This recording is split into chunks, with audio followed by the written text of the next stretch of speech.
உலகெங்கிலும் இருந்து இந்த நிகழ்வை பார்த்து கொண்டிருக்கின்ற சன் தொலைக்காட்சி நேயர்களுக்கு அன்பின் வணக்கம்.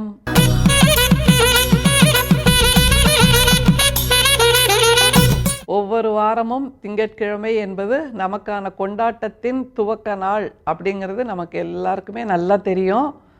சித்தர்கள் அவர்களுடைய வரிசையில் இப்போது நவீன சித்தராக நாம் கொண்டாடி கொண்டிருக்கின்ற வள்ளல் பிரான் வள்ளலாரோடு நம்முடைய நெடும் பயணம் தொடர்ந்து கொண்டிருக்கிறது. பொதுவாக மனுஷங்களை பற்றி நம்ம சொல்லும்போது அவர் ரொம்ப நல்ல மனுஷர்ப்பா, தங்கமான மனுஷர் அப்படின்னு சொல்லுவோம். அந்த அம்மா அப்படியே அன்பால் உருவானவங்க தெரியுமா, அவங்களுக்கு கொஞ்சம் கூட கர்வமே கிடையாது, அவ்வளோ அன்பானவங்க, அவ்வளோ மென்மையானவங்க அப்படின்னு சொல்லுவோம். ஒரு சிலரை பற்றி சொல்லும்போது ஐயோ அவர்கிட்ட போயிடாதீங்க, கொஞ்சம் கூட மனசில் ஈரமே கிடையாது, கல் மனசுக்காரர் தெரியுமா அப்படிம்பாங்க.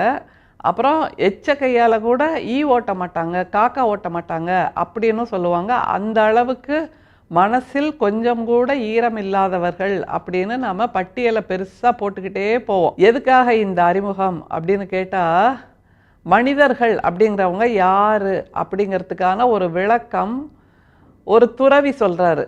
என்னன்னா, மனிதர்கள்னால் யார் அப்படின்னா, இந்த மாதிரி 2 கால் 2 கை, நிமிர்ந்து நிற்கின்ற தோற்றம், தலை, உடம்பு இப்படியாக இருக்கக்கூடியவர்கள், சிந்திப்பவர்கள், பேசுபவர்கள், இவங்கெல்லாம் இல்லை அப்படின்னு அந்த துறவி சொல்கிற இன்னொரு அடையாளம் என்ன தெரியுமா, தனக்குள் இருக்கக்கூடிய விலங்குகளை யார் வெளியே விரட்டுகிறார்களோ அவர்கள்தான் மனிதர்கள் அப்படிங்கிறார்.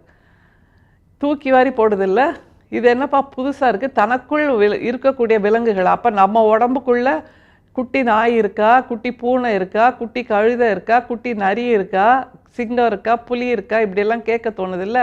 அந்த துறவி சொல்கிறாரு, இது எல்லாம் இருக்கக்கூடிய இடம் காடு மட்டும் இல்லை, மனிதர்களுடைய மனசு அப்படிங்கிறார். அதனால தான் நமக்குள் இருக்கக்கூடிய விலங்குகளை யார் வெளியே விரட்டுகிறார்களோ அவர்கள்தான் மனிதர்கள் அப்படின்னு அந்த துறவி சொல்கிறாரு. இதே மாதிரி ஒரு கருத்தை நம்முடைய வள்ளல் பிரானும் தன்னுடைய 4 வரி பாட்டில் சொல்கிறார். தன்னை கடைநிலையில் வைத்து சொல்லுவது தான் வள்ளல் பிரானோட இயல்பு. நான் யார் தெரியுமா, இந்த அளவு ஞானம் பெற்றவன், இந்த அளவு தெளிவு பெற்றவன், இந்த அளவு எனக்கு பின்னால் ஒரு பெரிய படை வருகிறது, ஒரு பெரிய பட்டாளம் வருகிறது, என்னை தலைவராக ஏற்றுக்கொண்டவர்கள் அவர்கள் அப்படிங்கிற மாதிரியான ஒரு இருமாப்பு குரல் நம்முடைய வள்ளல் பிரானிடம் இல்லை என்பதை தெளிவாக சொல்லுகின்ற ஒரு பாடலைத்தான் இன்னைக்கு பார்க்க போகிறோம். யோசிச்சுக்கிட்டே இருங்க, நமக்குள்ள என்னென்ன விலங்குகள்லாம் இருக்குது அப்படிங்கிறது நமக்கு மட்டுமே தெரிந்த ரகசியம். வெளியில் நாம் போடுற வேஷம் ஒன்றா இருக்கும், ஆனால் உள்ளுக்குள்ளே எத்தனை விலங்குகளை குடி வைத்திருக்கிறோம், நகரும் காடாக நாம் இருந்து நமக்குள் எத்தனை விலங்குகள் உலவி கொண்டிருக்கின்றன அப்படிங்கிற பட்டியல் நமக்கு தெரியும். ஆனால் வள்ளல் பிரான் கொடுக்கின்ற பட்டியலை இப்போ நம்ம பார்க்கலாம். கள்ள நெஞ்சகனேனும் கடையனேன் வள்ளல் நின் மலர் வார்கழற் பாதமே உள்ளுவேன், மற்றை ஓர் தெய்வ நேயமும் கொள்ளலேன், என் குறிப்பு அறிந்து ஆள்கவே. உய்கை திருப்பதிகம் அப்படிங்கிற பகுதியில் 2463வது பாடலாக வள்ளல் பிரான் இதை எழுதுறாரு.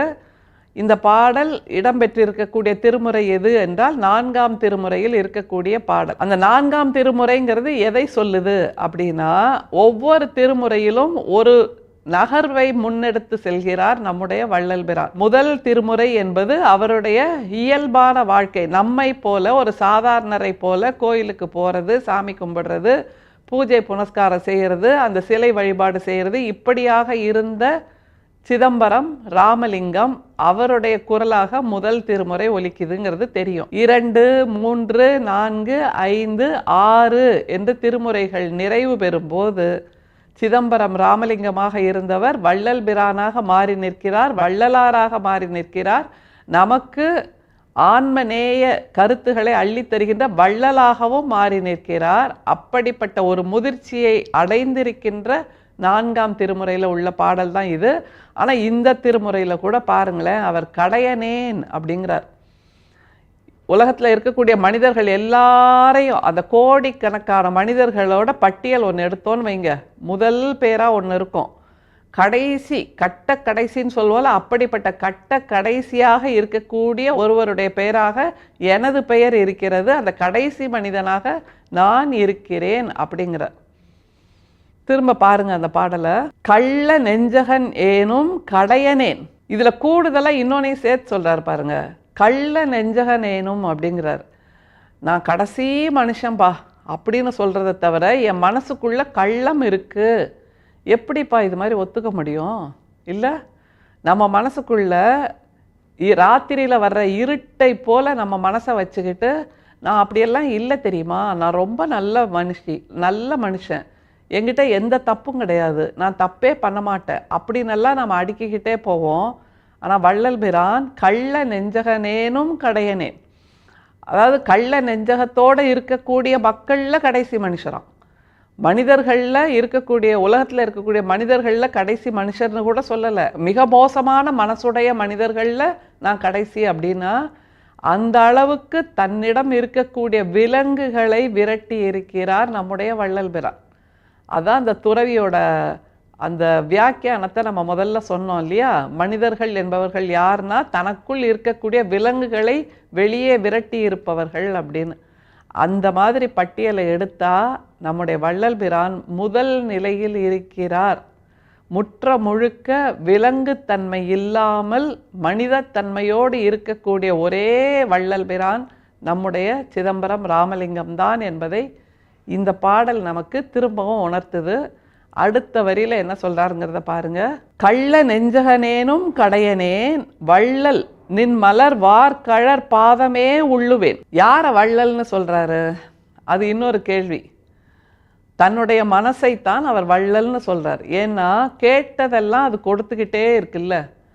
நான் இப்படி இந்த மாதிரி விலங்குகளை எல்லாம் வெளியில தள்ளணும், அதுக்கு நீ எனக்கு உதவி பண்ணணும், சரின்னு அந்த மனசு அதுபடி கேட்குது. நான் மற்றவர்களுக்கெல்லாம் உதவி பண்ணணும், சரின்னு அந்த மனசு கேட்குது. மற்றவர்களோட வருத்தத்தை போக்கணும், சரின்னு அந்த மனசு கேட்குது. மற்றவர்களுடைய பசியை போக்குவதை போல் பசியாற்றுவதை போல் அந்த வடலூர் ஞான சபையை உருவாக்கணும், மனசு கேட்குது. மனசு கேட்கின்றதென்றால் அந்த சாத்தியமில்லாத இம்பாசிபிள் எல்லாம் பாசிபிள் ஆகிவிடும். அதனால்தான் தன்னுடைய மனசை வள்ளலே அப்படின்னு கொண்டாடுறார். சரி, அந்த வள்ளலாக இருக்கக்கூடிய மனசுகிட்ட இன்னொன்னையும் சேர்த்து சொல்றார் பாருங்களேன். வள்ளல் நின்மலர் வார்கழற் பாதமே உள்ளுவேன் மற்றை ஓர் தெய்வ நேயமும் கொள்ளலேன். இதுதான் ரொம்ப முக்கியம். மற்றை ஓர் தெய்வ நேயமும் கொள்ளலேன் அப்படின்னா என் மனசு நான் கேட்கறதெல்லாம் கொடுக்குது, இதுதான் நான் கண்டறிகின்ற, நான் உணர்கின்ற, நான் கண்ணால் உணரக்கூடிய, நான் வாழ்ந்து உணரக்கூடிய ஒரே தெய்வமாக இருக்க முடியுமே தவிர மற்ற தெய்வ நேயங்கள் எதுவுமே எனக்கு ஒரு பொருட்டே இல்லை அப்படின்னு சொல்றாருன்னா அந்த மனசு வெறுமே சதையால் ஆனது அல்ல, இரத்த நாளங்களால் ஆனது அல்ல, அது முற்ற முழுக்க கருணை நாளங்களால் ஆனது என்பதை சொல்லுகின்ற ஒரு பாடல் தான் வள்ளல் பிரான் இன்றைக்கு நமக்கு கொடுத்திருக்கிறார்.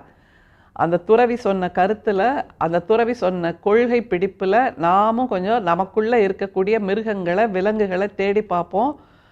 பெரிய விலங்குகள் எதுவும் இல்லைன்னா கூட கொஞ்சம் ஒரு கரப்பான் பூச்சி இருக்கலாம், ஒரு குட்டி பல்லி இருக்கலாம், ஒரு குட்டி பூனைக்குட்டி இருக்கலாம், ஒரு குட்டி நாய்க்குட்டி இருக்கலாம், கொஞ்சம் போல் நரி இருக்கலாம், கொஞ்சம் போல் புலி இருக்கலாம், கொஞ்சம் போல் சிங்கமும் இருக்கலாம்.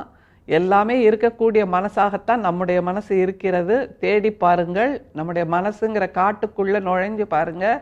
அப்போ தான் அங்கே என்னென்ன விலங்குகள் இருக்குங்கிறது நமக்கு தெரிய வரும். அதை விரட்டி விட்டால் அதற்கு பின்பு நாம் இறையை தேடி வேறு எங்குமே செல்ல தேவையில்லை என்பதை வள்ளல் பிரான் நமக்கு சொல்லி தருகிறார். நம்முடைய காடாக இருக்கக்கூடிய நம்முடைய மனசுதான் நாம் உணர வேண்டிய இறை தலம். அருட்பெரும் சோதி, அருட்பெரும் சோதி, தனிப்பெரும் கருணை, அருட்பெரும் சோதி. மீண்டும் சந்திப்போம். நன்றி, வணக்கம்.